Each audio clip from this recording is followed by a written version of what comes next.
Podcast నచ్చితే like చేయండి, share చేయండి, సబ్స్క్రైబ్ చేయండి, ఫాలో అవ్వండి. పిల్లలు, లాస్ట్ పాడ్కాస్ట్లో మనము రాజు కోసం సేవకుడు ఎదుటివారిని యుద్ధంలో ఓడించడం కూడా సేవకా ధర్మం అని చెప్తున్నాడు కదా. ఆ రాజు మేఘవర్ణుడు, మనకు అత్యంత విశ్వాసపాత్రుడు. మన కోసమే అతడు ప్రాణాలకు తెగించి ఆ రాజ్యాలకు పోయి వారి నమ్మకమును సంపాదించి సమయం చూసి ఆ కోటకు నిప్పు పెట్టి మనకు సమాచారం అందించాడు. కాబట్టి నేను అతన్ని రాజు చేస్తాను అని అన్నాడు. ఇంకా ఏం చెప్తున్నాడంటే, మేఘవర్ణుడు విశ్వాసపాత్రుడైన సేవకుడు, అంటే మంచి, ఆయన నమ్మచ్చు, అతను మంచి సర్వెంట్ మనకు. అందుకనే ఈ విధంగా హిరణ్య గర్భుడికి నమ్మక ద్రోహానికి తలపెట్టాడు. అంత మాత్రాన అతని నిజాయితీని శంకించడం ధర్మం కాదు. అత్యంత విశ్వాసపాత్రుడైన మేఘవర్ణుడిని ఆ రాజ్యానికి రాజుగా నియమించి మనకు సామంతుడిగా నియమిస్తాను. అంటే అతను మనకు సామంత రాజు అంటే ఏంటంటే, ఈ రాజు చెప్పినట్టే ఆ రాజు వినాలి. ఒకవేళ ఈ రాజ్యం మీదకి ఎవరైనా దండయాత్రకు వచ్చిందనుకో, అంటే యుద్ధానికి వచ్చిందనుకో, ఇతను సైనికులను పంపిస్తాడు. అండ్ ఇంకోటి ఏంటంటే, వాళ్ళు ట్యాక్స్ కూడా కడతారు అన్నట్టు ఆ రాజ్యానికి. సామంత రాజులు అంటారు వాళ్ళను. నాపై ఉన్న భక్తి విశ్వాసముల వల్ల అతడు మనకు కప్పం చెల్లిస్తాడు. అదే నేను చెప్పాను కదా, ట్యాక్స్ కూడా కడతాడు. అపారమైన సంపద మన దగ్గర ఉంటుంది అని అన్నాడు. అంతేకాక వేరే శత్రురాజులు ఎవరన్నా మనపై యుద్ధానికి వచ్చినప్పుడు అతడి సైనిక బలాన్ని వెంట పట్టుకు వచ్చి మన వైపు యుద్ధం చేస్తాడు అంటూ చిత్రపర్ణుడు తన ఆలోచనలను బయటపెట్టాడు. దూరదర్శి అతని మాటలు అంగీకరించలేదు. లేదు రాజా, మీరెందుకో అతన్ని బాగా నమ్ముతున్నారు. నీచులకు ఉన్నత పదవులు కట్టబెడితే మొదటికే మోసం వస్తుంది. ఇక ఇతర రాజులతో యుద్ధం జరిగినప్పుడు అతడి సైనిక బలం తోడు వస్తుందంటున్నారు. ఎంత సైనిక బలం ఉంటే ఏమిటి? గెలుపోటములు అనేవి దైవాధీనాలు. ఒకసారి విజయం సాధించిన వాడు ప్రతిసారి విజయం సాధిస్తాడని నమ్మకం ఏమిటి? విన్నవారయాంష్, ఒకసారి విజయం సాధించిందంటే ప్రతిసారి విజయం సాధించాలని ఏం లేదు కదా. మేఘవర్ణుడికి సామంతరాజుగా పట్టం కడితే ధనరాశులు వచ్చి పడతాయని మీరు ఆలోచిస్తున్నారు. మీరు బాగా ఆలోచిస్తూ మీరు అత్యాశ పడుతున్నారు. మీకు కథ చెప్తాను వినండి. ఆ కథను చెప్పాక మీరే ఆలోచిస్తారు అని అన్నాడు. ఆ కథను చెప్తాను వినండి అంటూ దీర్ఘముఖుడు చిత్రపర్ణుడికి ఆశపోతూ పేలపిండి అనే కథను చెప్పాడు. అంటే పేలపిండి అంటే ఒక రకమైన పేలాలు ఉంటాయి కదా, పేలాలు తయారు చేస్తారు, అలాంటి పిండి అంటూ ధవలాంగుడు ఆ కథను చెప్పాడు. ఏం కథ? ఆశపోతూ పేలపిండి. చాలా రోజుల క్రితం పాటలీపుత్రం అనేటువంటి ఒక ఊర్లో దేవశర్మ అనేటువంటి ఒక యువకుడు ఉండేవాడు. అతడు ఇంకా పెళ్లి చేసుకోలేదు. పెళ్ళి కాని వాళ్ళను బ్రహ్మచారి అని అంటారు. ఒకరోజు అతడు ఒక ఇంటికి వెళ్ళి అన్నం తినడానికి, అక్కడ ఎవరో భోజనాలు పెడుతూ ఉంటే ఎవరో ఇంటికి వెళ్ళి అన్నం తినడానికి వెళ్ళాడు. ఆ ఇంట్లో అన్నం తిన్న తర్వాత వాళ్ళకు అందరికీ కూడా కొంచెం పిండి ఉన్నటువంటి ఒక కుండనిచ్చి ఆ ఇంటి వాళ్ళు పంపించారు. అందులో మనవాడు కూడా ఉన్నాడు, దేవశర్మ. కొంత దూరం ఆయన నడుస్తూ ఆ పిండి ఉన్నటువంటి ఆ కుండను తీసుకొని కొంత దూరం నడిచి ఇంటికి వెళ్ళిపోతున్నాడు. వెళ్తూ వెళ్తూ ఉంటే ఆయనకు మధ్యలో బాగా అలసటయి ఒక చెట్టు దగ్గర విశ్రాంతి తీసుకుందామని వెళ్ళాడు. ఆ చెట్టు దగ్గరలోనే కుండలు తయారు చేసేటువంటి ఒక కమ్మరివాడి గూడు కనిపించింది, అంటే ఇల్లు కనిపించింది. అక్కడికి వెళ్ళిండు. అక్కడికి వెళ్ళి అక్కడే తన కుండ కూడా పక్కన పెట్టి, అందులో పిండి ఉంది కదా, పక్కన పెట్టి ఆ కుండల దగ్గర పడుకున్నాడు.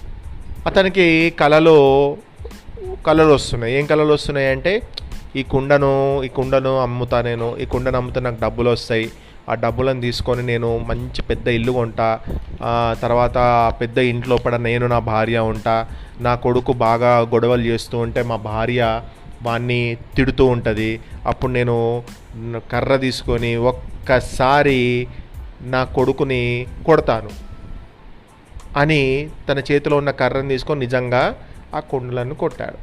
వెంటనే ఆ కుండలన్నీ పగిలిపోయినాయి. ఇక దెబ్బకు పేలపిండి ఉన్న కుండతో పాటుగా అతను కుమ్మరివాడు కూడా చేసుకున్నటువంటి కుండలన్నీ కూడా బద్దలైపోయాయి. ఆ శబ్దం విన్న కుమ్మరి పరిగెత్తుకుంటూ వచ్చి ఈ దేవశర్మను బాగా తిడుతూ చెయ్యి కూడా చేసుకున్నాడు. పాపం దేవశర్మ చావు తప్పి కన్నులుట్టబోయినట్లు ఎలాగోలా ఆ కుమ్మరి వారి నుంచి తప్పించుకొని బయటపడి ఇంటికి చేరుకున్నాడు. ఈ స్టోరీ చెప్పగానే ఆశకు వెళ్ళి ఏదో పగటి కళలు కనడం వల్ల ఏదో ఒకటి జరుగుతుంది నాకు ఫ్యూచర్లో దీనివల్ల అని ఆ పగటి కళలు కనడం వల్ల ఎంతో ఇబ్బంది అయిపోయింది. మీరు కూడా రాజ్యానికి రాజును అతన్ని చేస్తాము, మనకు యుద్ధం వస్తే అతను హెల్ప్ అవుతాడు, అతను మనకు డబ్బులు ఇస్తాడు, మనకు ట్యాక్స్ కడతాడు అని ఇవన్నీ మీరు ఆలోచన చేస్తున్నారు, అది కరెక్ట్ కాదు ప్రభు అని చెప్తున్నాడు.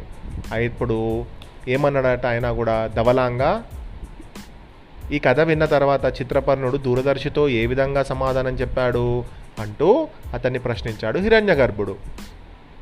ప్రభు, చిత్రపర్ణుడు దూరదర్శి చెప్పిన మంచి మాటలను చెవికి ఎక్కించుకోలేదు. ప్రస్తుతం అతడు విజయంతో ఉన్నానని విజయ గర్వంతో విర్రవీగుతున్నాడు. తనను మించిన వీరుడే లేనట్లు అతను ఆలోచిస్తున్నాడు. దూరదర్శి మాటలను కూడా అతను ఎగతాళిగా నవ్వి, దూరదర్శి, నీవు చెప్పింది నిజమని ఒప్పుకుంటాను, కానీ హిరణ్యగర్భుడి రాజ్యాన్ని మనం వీరత్వంతో జయించాము కదా, అది మన ఆధీనమైనది కదా, దానికి రాజును మనమే నిర్ణయించి పట్టం కట్టి సామంత రాజ్యంగా ప్రకటించాలి కదా. అందుకని నేనేమనుకుంటున్నా అంటే మేఘవర్ణుణ్ణి అందుకు రాజునుగా చేద్దామని అనుకుంటున్నాను. సరే, మరి మేఘవర్ణుడు సమర్థుడు కాదు, మంచివాడు కాదు అంటున్నావు కదా, మరి నువ్వే చెప్పు, నీ మనుషులు ఎవరున్నారు అని అడిగాడు ధవలాంగుడు. హిరణ్యగర్భుడు ధవలాంగుడు చెప్పింది విని, ధవలాంగా, అందుకు దూరదర్శి ఏమన్నాడు మరి అని అడిగాడు. ప్రభు, దూరదర్శి అందుకు ఒప్పుకోక మనతో సంధి చేసుకొని మిత్రత్వం సంపాదించుకుందామని ప్రోత్సహించాడు. కానీ చిత్రపర్ణుడు మౌనంగా అక్కడి నుంచి వెళ్ళిపోయాడు. అతడు అందుకు అంగీకరించేందుకు సిద్ధంగా లేడని అర్థమవుతుంది అంటూ చెప్పాడు ధవలాంగుడు. అంతా విన్న హిరణ్యగర్భుడు కొంచెం సాలోచనగా తల వంకించి, అంటే ఇట్లా తల పక్కకు పెట్టుకొని తన మంత్రి అయిన సర్వజ్ఞునితో ఇలా అంటున్నాడు. మహామంత్రి, చిత్రపర్ణుడి బలం చూస్తుంటే పూర్తిగా మన రాజ్యం తన హస్తగతం చేసుకొని మన రాజ్యంలో మనని బానిసలుగా మార్చివేసే ఉద్దేశంతో ఉన్నట్లున్నాడు. మనం అసలే వాళ్ళు తీసిన దొంగ దెబ్బకు సగం బలాన్ని కోల్పోయాం, సగం బలగాన్ని కూడా కోల్పోయాం. ఉన్న వాళ్ళలో సగం మందికి పైగా చావు తప్పి కన్నులొట్టిపోయినట్లు వారే. ఇటువంటి సమయంలో ఏం చేయాలి, బాగా ఆలోచించి చెప్పండి అన్నాడు. అప్పుడు మహామంత్రి అయినటువంటి సర్వజ్ఞుడు ఎంతో శాంతంగా, రాజా, మీరన్నది నిజమే. ఇప్పుడు మనము ఒంటరిగా ఏ నిర్ణయం తీసుకున్నా ఆ చిత్రపర్ణుడి పీడ వదిలించుకోలేం.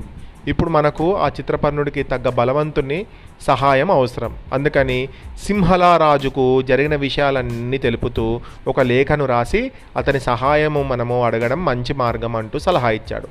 హిరణ్యగర్భుడు అలాగే లేఖను రాసి సింహళ రాజుకు నమ్మకస్తుడైన వేగు అనేటువంటి అతని ద్వారా ఆ లేఖను పంపాడు.